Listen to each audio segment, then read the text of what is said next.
মন্ত্রী এবং পশ্চিমবঙ্গ প্রদেশের বিরোধী দল ভারতীয় জনতা পার্টির জেলা সভাপতি সম্মানীয় ভারত মাতা কি। আজকে তৃণমূলের নেতাদের ঘুম উড়ে যায়। অমিত শাহ জিন্দাবাদ, অমিত শাহ। জয় শ্রীরাম, জয় জয় শ্রীরাম। আমি শুধু আপনাদের কাছে একটা কথাই বলবো, এই সরকারকে আমাদেরকে উপড়ে ফেলে দিতে হবে, নইলে পশ্চিমবঙ্গ থাকবে না।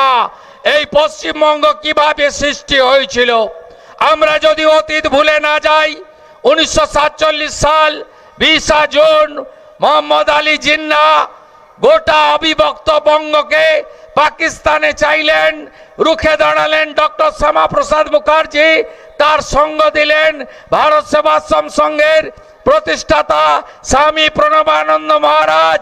সেদিন তারা বললেন না, আমরা বাঙালি হিন্দু মেজরিটি, আমরা পাকিস্তানে যাব না, আমরা কলকাতা দেব না। রাজ্য বিধানসভায় রেজুলেশন এলো, রেজুলেশনের পক্ষে যারা হিন্দু আইনসভার সদস্য ছিলেন ডক্টর শ্যামাপ্রসাদ মুখার্জির নেতৃত্বে, তারা 58 জন ভোট দিলেন আমরা ভারতে থাকব। আর 21 জন আইনসভার সদস্য যারা মুসলিম ছিলেন তারা বললেন না, আমরা এর বিরুদ্ধে, আমরা পাকিস্তানে যাব।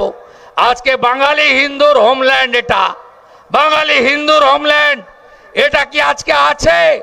যে কথা সুকান্ত মজুমদার মহোদয় বলছিলেন যে ভারতীয় মুসলিম, আপনাদের নিয়ে আমাদের কোনো সমস্যা নেই।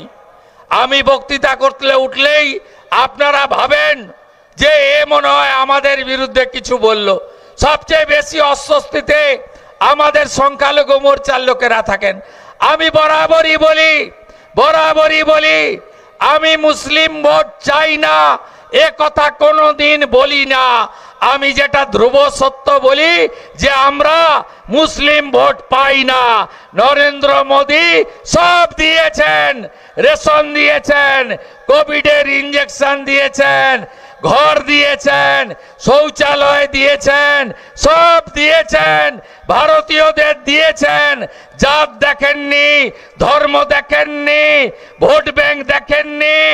কিন্তু আপনাদের পাড়াতে যখন সুকান্ত মজুমদার যায়, শুভেন্দু অধিকারী নন্দীগ্রামে যায়, আপনারা বলেন এ তো জয় শ্রীরামের পার্টি এসেছে, এ তো হিন্দুদের পার্টি এসেছে, তাই একে ঢুকতে দেব না, ভোট দিতে দেব না।